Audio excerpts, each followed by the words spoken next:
les épisodes récents ont montré effectivement en même temps une sorte de possibilité d'une critique vis-à-vis des logements tels qu'on les habitait ou les habite de manière assez forte pendant ce confinement, plus d'autres fonctions comme le travail. Et en même temps, il y a cette reprise, cette nécessité d'une accélération de la reprise par rapport à ça. Et en plus, il y a un autre élément, c'est la frilosité de certaines municipalités pour construire.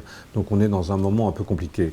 Mais si on voit sur le moyen et le long terme, c'est vrai qu'on est dans l'exigence d'avoir des logements plus beaux, plus grands, plus confortables, dans l'idée qu'il y a une concurrence entre les territoires qui font qu'il faut donner toujours envie d'habiter les zones denses sans que ce soit une sorte de contrainte pour nécessité de travail, etc. C'est dire que un logement plus grand, ça va aussi avec une ville plus acceptable du point de vue de sa mobilité, du point de vue du service, bien sûr de ses prix, etc. Mais de dire que si on ne veut pas être toujours dans le syndrome ou dans le désir de fuite en permanence, il faut réfléchir à des logements qui soient habitables longtemps dans la semaine, longtemps le soir, etc., qu'on n'ait pas toujours ce désir de fuite qui vient à un moment. Et en plus de ça, il faut voir l'artificialisation comme un système beaucoup plus large, c'est-à-dire si on fait des villes plus acceptables, plus agréables à vivre, il n'y aura pas ce désir d'aller grignoter de la nature pour fabriquer des pavillons ailleurs.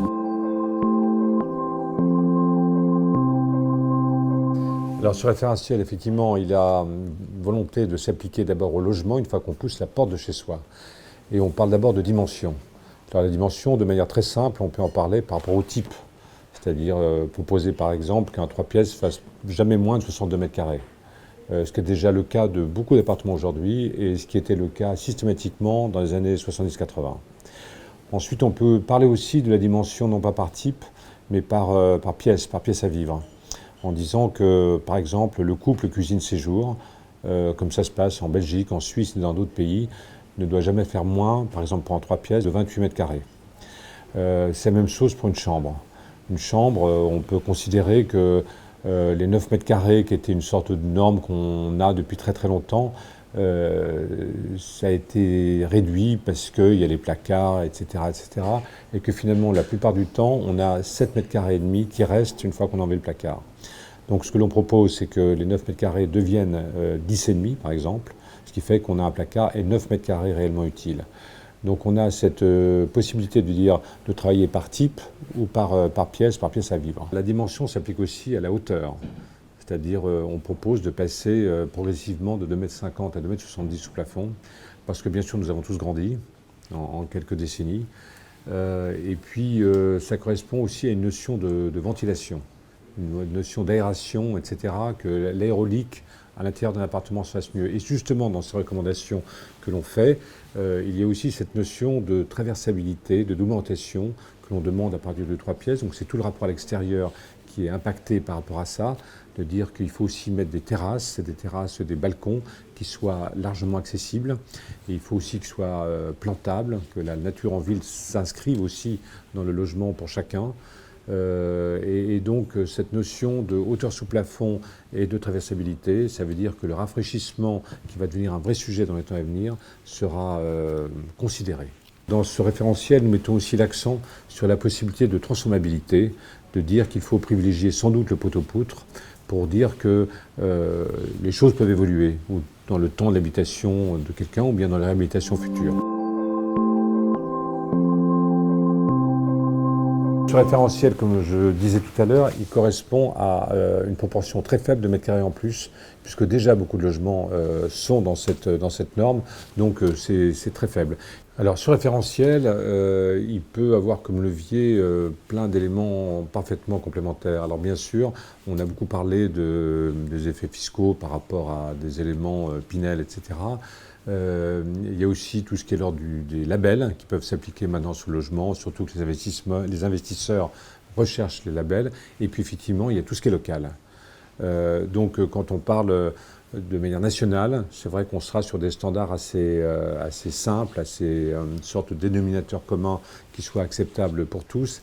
Mais quand on est dans une notion de territoire précis, c'est là où ça devient très intéressant par rapport aux EPL, par rapport aux communes, par rapport aux métropoles même, d'imaginer des des référentiels adaptés au territoire par rapport à leur histoire particulière, par rapport à leur climat, par rapport à leur patrimoine, par rapport à leur sociologie.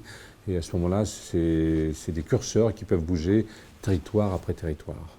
Il y a des chartes de qualité qui existent plutôt pas mal en France, qui ont une sorte de retour d'expérience sur plus de 10 ans, sur lequel on a travaillé, on s'est inspiré d'elles d'ailleurs, et le retour d'expérience montre justement que c'est accepté et acceptable.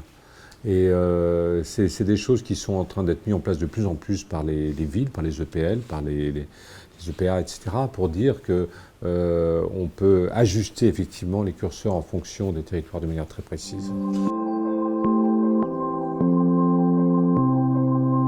Les EPL sont des pionniers par rapport aux chartes de qualité dont on parlait. C'est-à-dire souvent ils ont mis en place des référentiels qui parlent et de la surface et de la hauteur et de l'orientation, etc.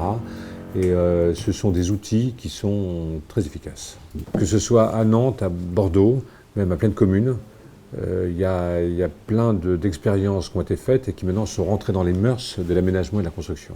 Même si elles sont décriées, parce que le système est assez ancien, le système de SEM, le système de ZAC sont encore très efficaces. Ils sont peut-être de temps en temps portés par une manière de faire qui est trop productiviste, mais en règle générale, quand même, ce sont des leviers très intéressants pour l'aménagement du territoire.